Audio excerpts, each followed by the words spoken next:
Yes, we're here again. It is the Atlanta Discourse channel, State of the Nation, every Friday. That's what we do. We bring to you people that, say it the way it is, honorable, people that have earned their epaulets at the right time. So today we have another very distinguished guest, someone that has earned it in all ramifications, very true to power, says it the way it is, a true man of God, true calling, as they say. So today we have the Catholic Bishop of Sokoto Diocese. With us, that's the Reverend Father Matthew Hassan Kukah. Reverend, welcome to the Atlanta Discourse channel. Thank you very much, and thank you for your patience. You're a very, very patient journalist, and I commend you for that, because I thought by now you would have given up. But thank you for having me, and thank you for waiting for so long. You're most welcome. Yeah, well, you're worth the wait also. I mean, considering that I've read almost everything you've written, and in this period in Nigeria, we need people like you. But we have a tradition. Let's cut the chase. Just go straight to the jugular. In the past, you have said that most of our leaders in Nigeria are reluctant leaders, that they would never prepared for leadership. Now, and it's looking like every new president is worse than the previous one. Do you still think we have unprepared people, or the problem is probably too much for those coming in, or should we say maybe it's just the process that is wrong? Why do you think we're still going around in that vicious circle? Well, thank you very much, and thank you for having me, and thank you for the great work that you're doing to connect the dots and keep us constantly in touch. Democracy anywhere in the world is a game of moving parts and so you'll never have an aggregation of interest that everybody feels extraordinarily happy and joyful about where we are. But I think that Asiwaju Bola Ahmed Tinubu, our president, doesn't fit the bill of accidental leadership. He himself, I remember when I met him and I said, Oga, how now? He said, well, it's very tough. And I told him, well, you spend over 20 years applying for this job. So, and I think therefore he doesn't have any excuses. So if there are mistakes that he's making, there will not be mistakes based on the fact that he's not had time to prepare. But I think you must understand Nigeria is an extraordinarily difficult country, very, very difficult country, but also full of promise. So managing the anxieties, managing the fears, and managing the hopes of 200 and something million people with all the competing ideological worldviews and so on. It's not an easy thing, but the great thing about Nigeria is that we're still here. After all said and done. So, I mean, you've done a lot about interreligious cohabitation affairs and all that in the past. You've written about it. Now, in the Middle Belt, Nigeria, there's a lot of killing all over, and statistically, it's been reported even internationally that there have been more Christians killed in Nigeria than anywhere in the world, especially in the last 5 years. Is there anything that you can tell us, people watching us, the government advisor, we can do avert this perennial problem? Because it does look like it's a permanent thing. Is there anything we have done, we can do rather, to stop it? It's getting too much. I think the most important thing, first of all, is for Nigerians to accept, to subordinate themselves under the principles of the rule of law. I have argued persistently in my writings that this binary worldview of Christians and Muslims is self-defeating, because even where I come from the Middle Belt, but I've always tried to move away from the talk about the killing of Christians and the killing of Muslims, because my belief is that we should follow and focus on the killing of innocent Nigerian citizens, whether they have a religion, whether the killer says that he was told by God yesterday to kill somebody. It is for Nigerians to accept that whatever your motivation may be, if God asks you to come and kill somebody, well, God didn't tell us so. Plus, we are not running a theocracy, we are running a democracy. So critical to the issues are the fact that we continue because the more we talk about the killing of Christians, the more we focus on religion, and then the issues never get resolved.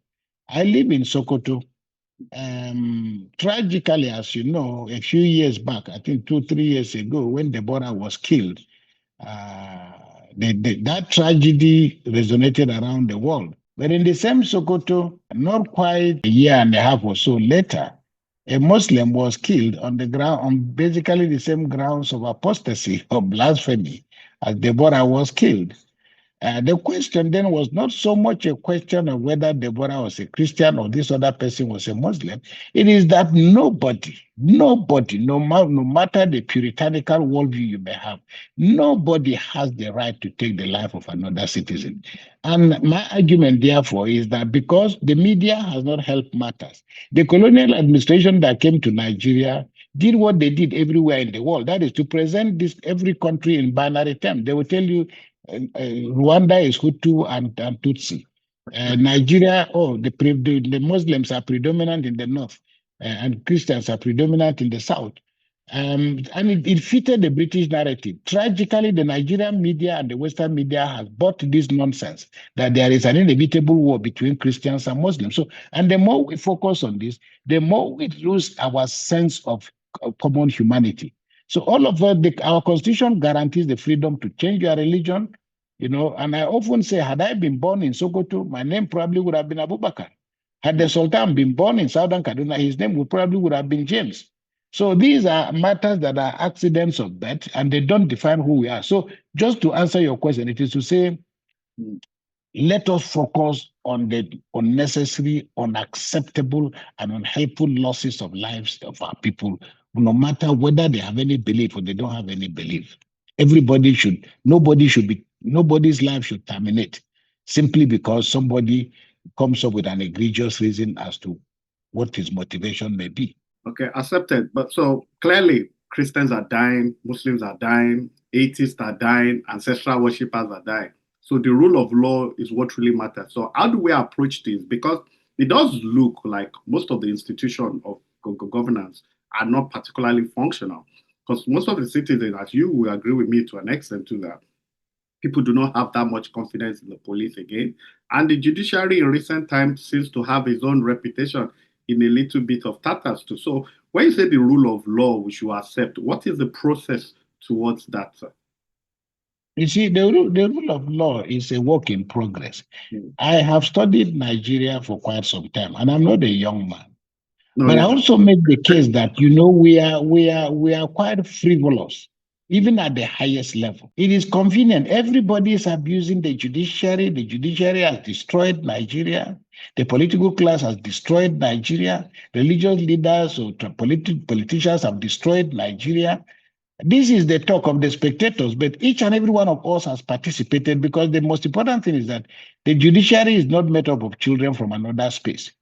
Okay, it's made up of ordinary Nigerian citizens who are adored by the rest of us or vilified as the case may be. The point I'm making is that the work of fixing Nigeria, even fixing the judiciary, will have to go pari passu with the consciousness that we Nigerians are generating first on the need to appreciate the fact that outside the judiciary, there is no other method that we have for seeking justice or seeking remedy. So whether we like it or not, we have to subordinate ourselves to this principle. And it's not every human being who is in the judiciary in Nigeria that is necessarily a devil. Now I give you a simple example in the country where you live. In 1990 or 1992, I don't remember the year now, Rodney King was killed. I'm sorry, Rodney King was, you know what happened to him? He had a traffic violation. The police arrested him and they beat him almost to a state of stupor. Now, a panel was set up to investigate the matter and the jury set him free. They found him not guilty because it was an all-white jury.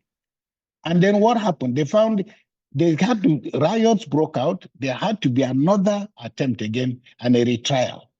As a result, he was paid compensation, even though he had committed a traffic offense, but he didn't deserve to lose his life. And I think he was paid something like whether $2 or $3 million or whatever, which at that time was big money. Fast forward to Rodney King, okay? And then you ask, I'm sorry, fast forward to what's the other guy? I know the guy, the one that happened recently. Yes, fast forward to him. And then you ask yourself, what again happened? He committed an infraction. He went into a shop. He ordered, he paid for something with a counterfeit, which was an offense.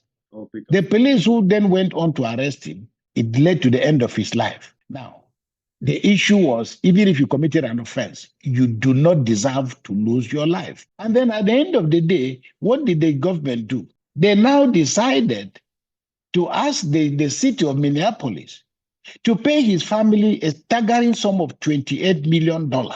Now, what I'm saying in effect is that all these rascals and criminals who are going around killing people, we should have a law, and it should be the case that if somebody burns my church or burns a mosque, the state government must be so willing to impose a penalty that is so heavy that it serves as a means of discouraging. Because had we taken this position, we will not be where we are today. So this recklessness is a measure of the fact that we ourselves have literally decided that the best way, the contribution we can make, is just to be spectators and to continue to complain. So again, we have to come back to the judiciary, that you cannot take a life, you cannot destroy anybody's property once you have a culture of consequences. And all of this will happen. Remember that majority of Nigerians are still not literate. Remember that majority of the Nigerian, the 920 something or 925,000 square kilometers that make up Nigeria, 60% of that landmass is still ungoverned. Remember that in many respects, people are just going around untouched by the infrastructure of governance across the Nigerian state. And this is why you are now having this banditry that has now become a culture.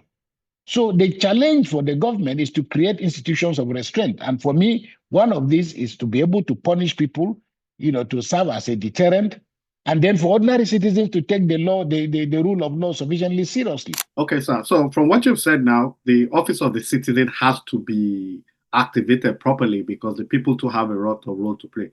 However, why is it so difficult for the political leadership to enforce some of this rule of law, so to say? Why is it so hard? Because if like the word I used was perennial, that means it's recurring. We might call it Boko Haram today, Fulani Cattle this tomorrow, but we had Maitasini in the early 80s and in the late 70s. So this thing is recurring. So why is it so hard for the political leadership to nip it in the bud? They have all the powers. I know, like you said, some of these lands are ungoverned, but justice cosmopolitan, Makodi and some of these places where Kaduna is cosmopolitan enough, So why is it so hard for political leadership to nip it in the bud? Well, I think you're dealing with an accumulation of all kinds of things, and you're not going to use Panadol to treat leprosy at its advanced stage. This has been creeping in on us for a very long period of time. And I think the first wrong turn that we took was when the military intervened in 1966. Now, the introduction of military rule was in sharp contrast, because the military was never meant to govern, no matter the quality of their intentions. And once the military came in, they had the monopoly of rough violence. They are the controllers of the instruments of violence. But of course, as it is, the idea was for them to monopolize violence on our behalf. Now, by the time the military left, a culture of coups had so glorified the gun that the armed robber and ordinary citizens began to realize unconsciously that the best way to enforce your will is to become armed. Now, and it's not as if we're dealing with the issue of the First Amendment of the American Constitution that gave the citizen the right, the Second Amendment also, the citizen the right to bear arms. In our own case, we accepted the state to bear arms on our behalf, and we trusted it. So gradually, from armed robbery to banditry, ordinary Nigerians now realized, that it was beneficial, to use the gun as a means of enforcing their will.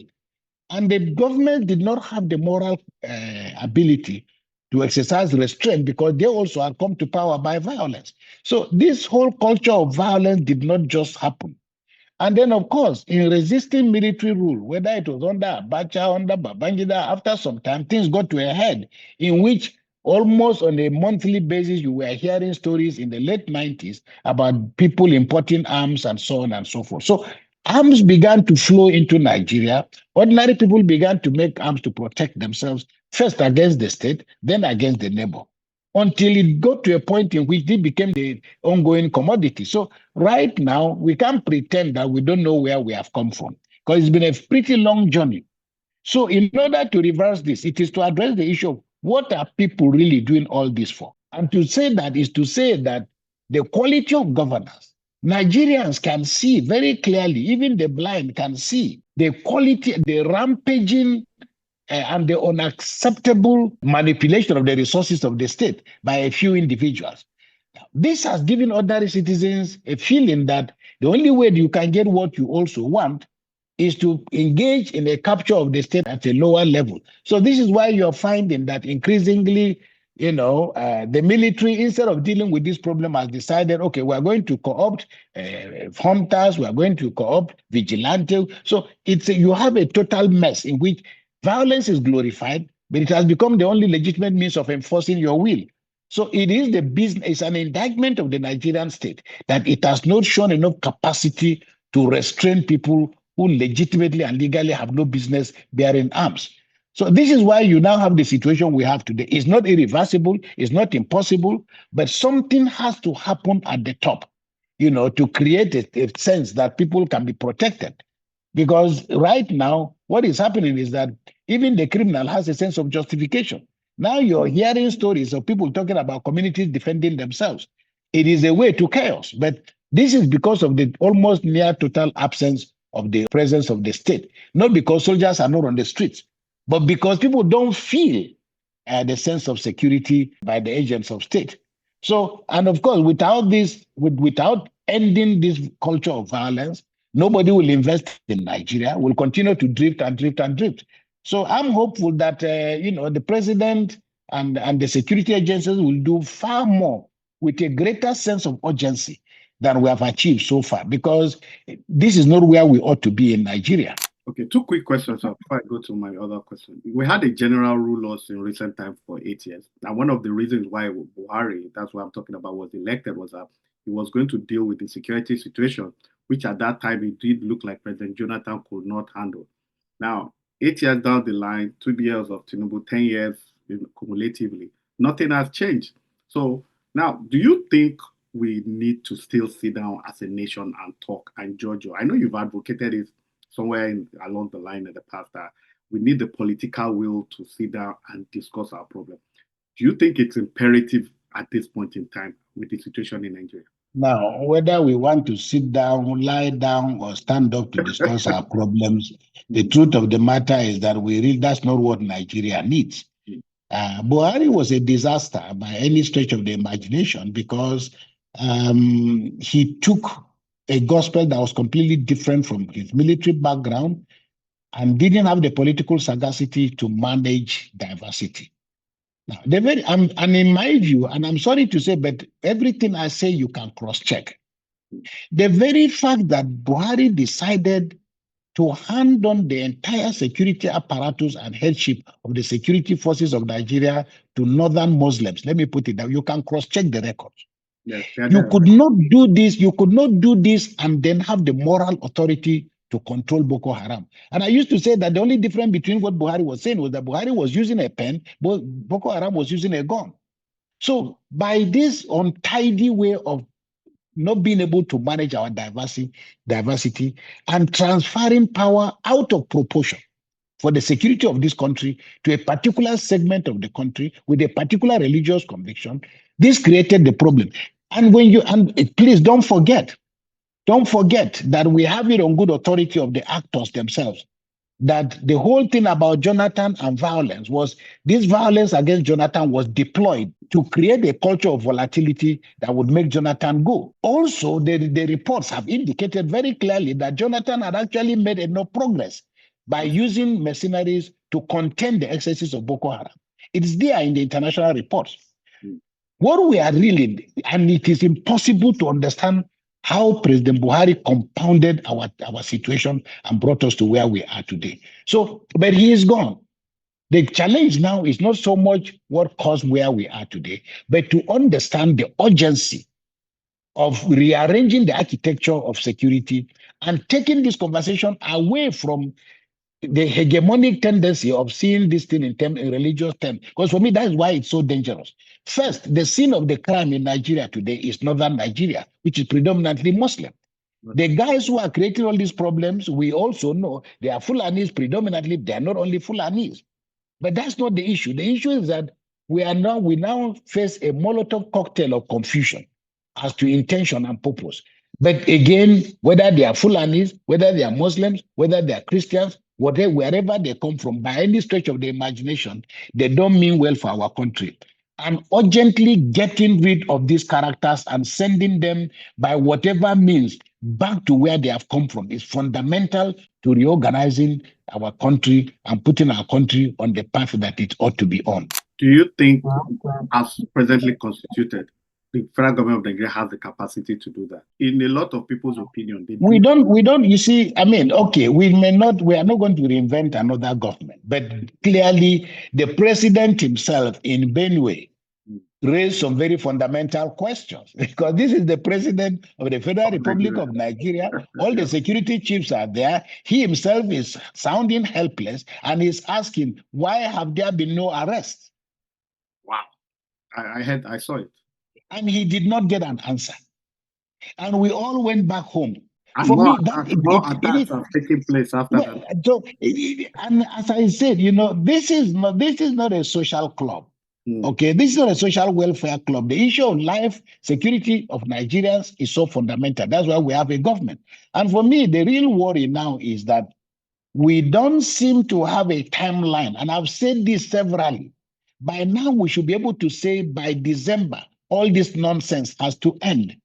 We have decided to embark either on a culture of appeasement or hoping that we can morally persuade these criminals by rehabilitating them. And we are hearing that those we are rehabilitating are only being better armed and they are coming back in the Northeast, you know, in full force.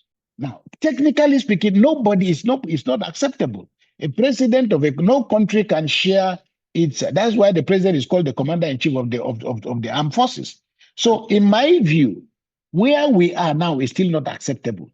To be sure, progress has been made. There's absolutely no doubt about that. We can't pretend that nothing has happened. But there must be a certain level of clarity as to how we want to eliminate these people so that Nigeria can sleep with both eyes open. Because without that, it is not like those who are talking about international visitors and so Nigeria will gradually work itself to a point in which the citizens are, I mean, we have a population we're hemorrhaging. People are not anxious to come back to our country. Even Nigerian citizens who are coming back from diaspora are preferring to stay in hotels in Abuja and Lagos and bringing their families from the villages. This is not.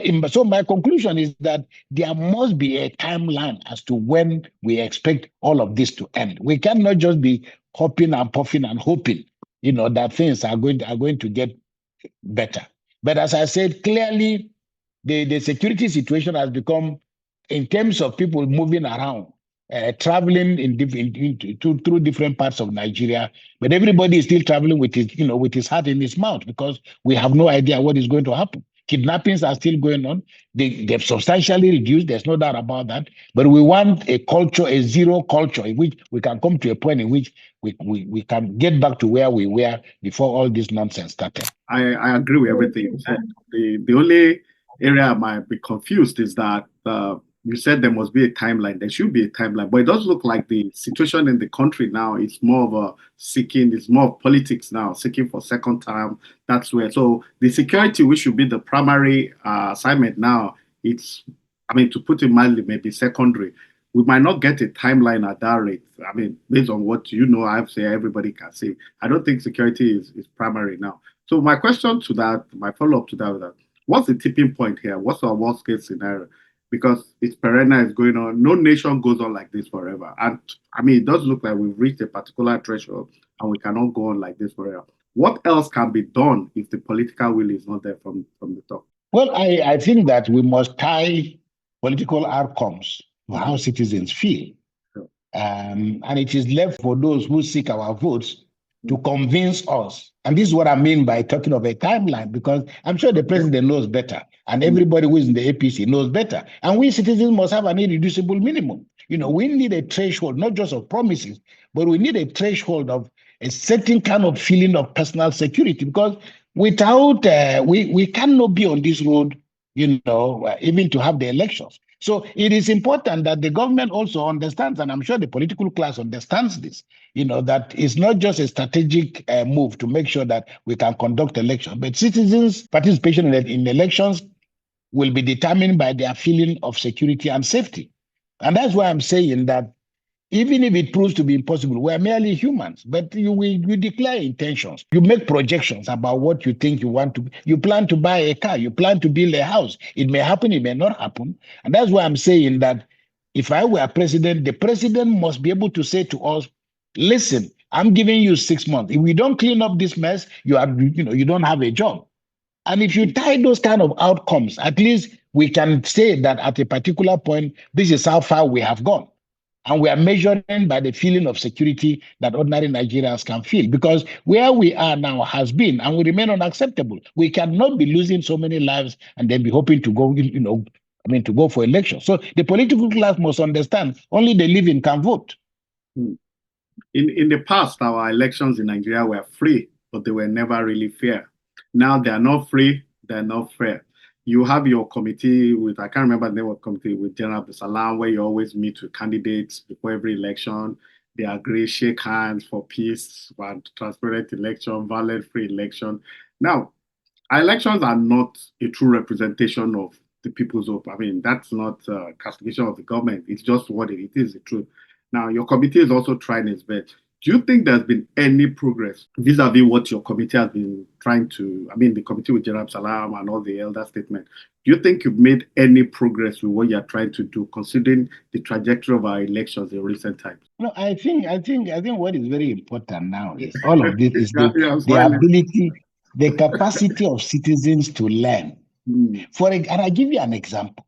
Yes, sir. Okay, we spent a lot of time and energy. We are being told by INEC, okay, about how these election results were going to be transmitted. And I will just sit down and be in front of our screens and all the results will be released and all of us will have an idea even before the elections are over. Now, in dictionary terms, we had an idea about the word glitch, but we didn't know it could be inserted into our electoral process. So at least now we know, we didn't expect, but now we know that there is something called a glitch, which can happen in the course of transmitting election results. So we have to now go back and reinvent and recreate a certain level of consciousness. Okay, where is the glitch going to come from this time? Because citizenship vigilance is fundamental to every outcome, whether it is a football match you're playing or whatever game. So I think that there are a few things happening, and I'm involved in certain conversations about electoral processes and the need for the improvement of the electoral process.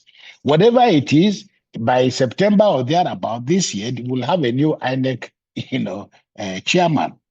Now, it is left for Nigerian citizens to realize now that we cannot pull all our trust and just go to sleep with the fact that INEC will deliver on the results as we expected, and that our vigilance, the quality of our vigilance has to improve. Because in the final analysis, though, you have to also pose another question, which is, can you have an election that is different from the way the citizens themselves behave? Take a simple example of something like this whole thing about people collecting and giving out money during elections.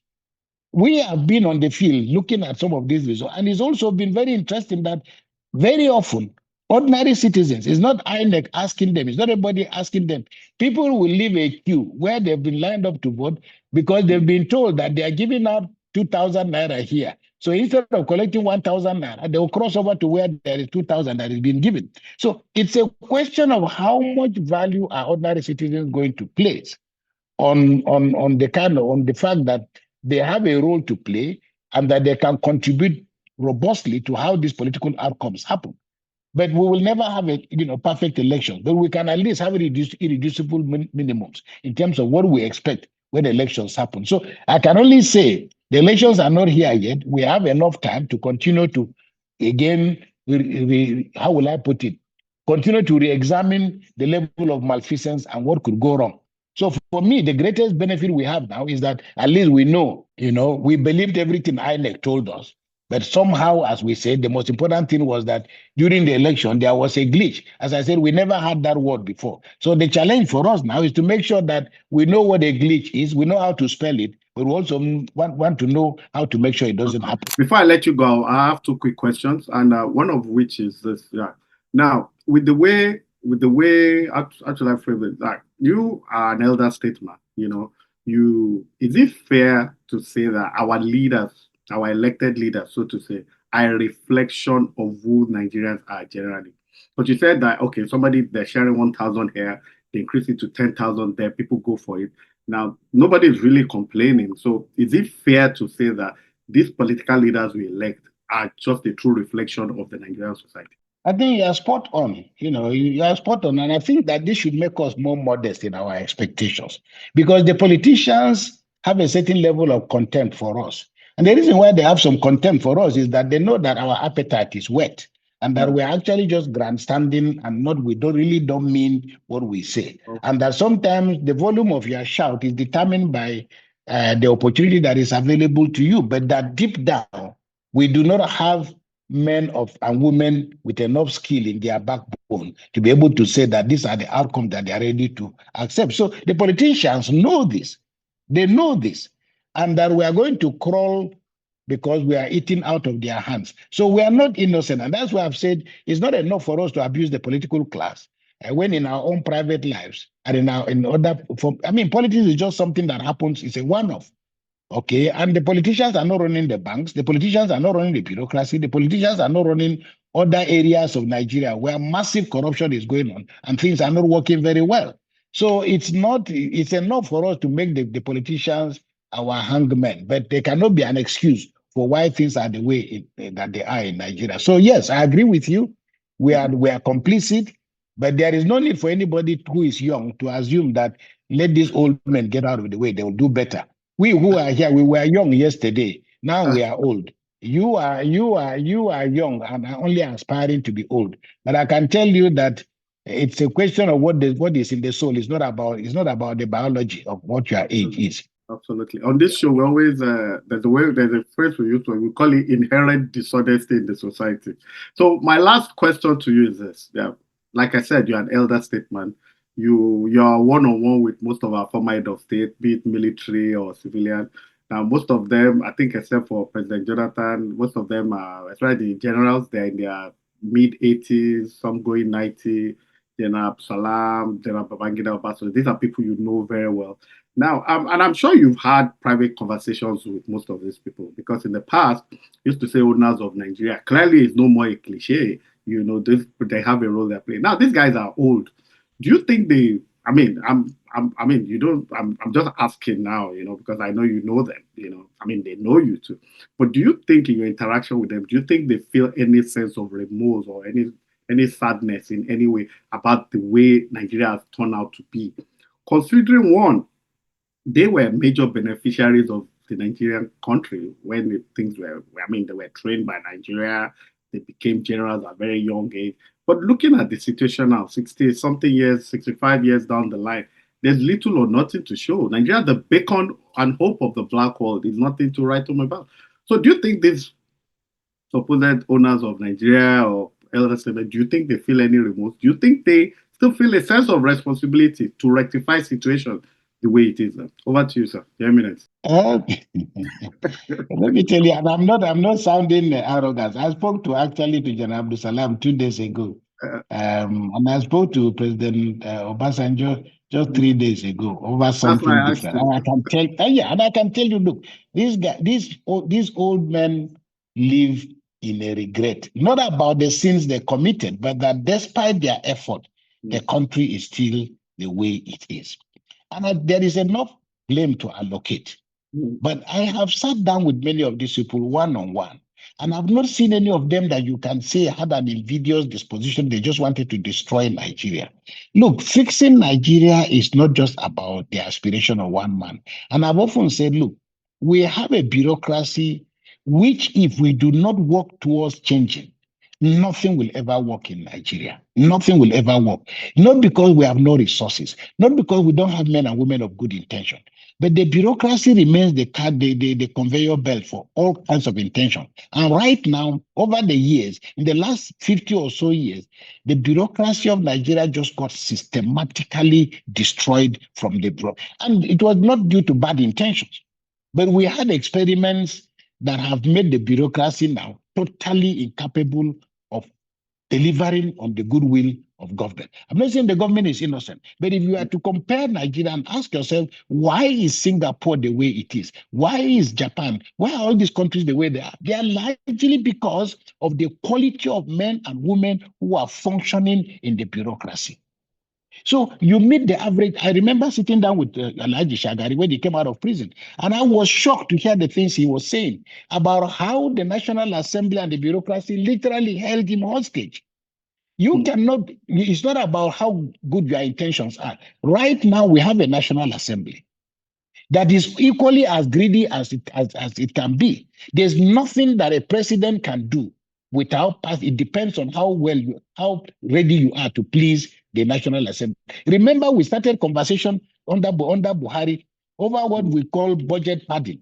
What has happened to that word? It has disappeared completely. Nobody talks about budget padding anymore. So I'm just going around by a long way to say that, look, the problems of fixing Nigeria is not about the person at the top. Yes, he can signal, absolutely no doubt about that. But success will depend, not necessarily the vision of the commander is important, but also the kind of people you gather around you. So I think that there is enough blame to go around. Whatever may be for good or for bad, everybody who has served this country have done their best and they have moved on. They made mistakes, but we cannot ignore the wonderful work that a good number of them did. The challenge now lies before us. We are better informed, better equipped. The opportunities are massive for younger generation of Nigerians like you.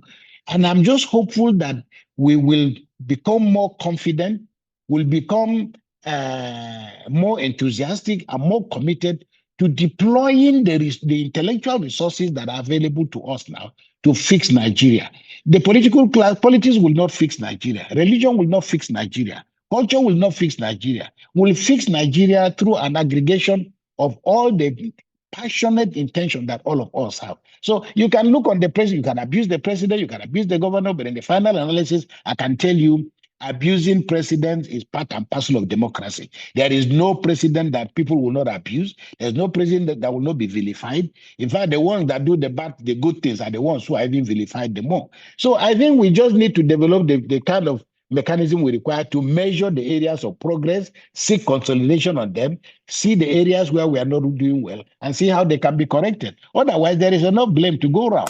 Thank you, sir. Reverend Father Matthew Hassan Kukah, the Catholic Bishop of Sokoto Diocese. Thank you for honoring us. We're not going to allow you rest. Trust me, I'll still, if we did the picture. You've done well, you've spoken well, and continue to pray for us. And we appreciate what you do. And so to all our viewers, as the Bishop himself, he said it, the office of the citizen, it's where the work really is. We're all guilty one way or the other. The man that gives police money, the one that pays lecturers to give the child admission ahead of a child that won on merit, that got, we're all guilty.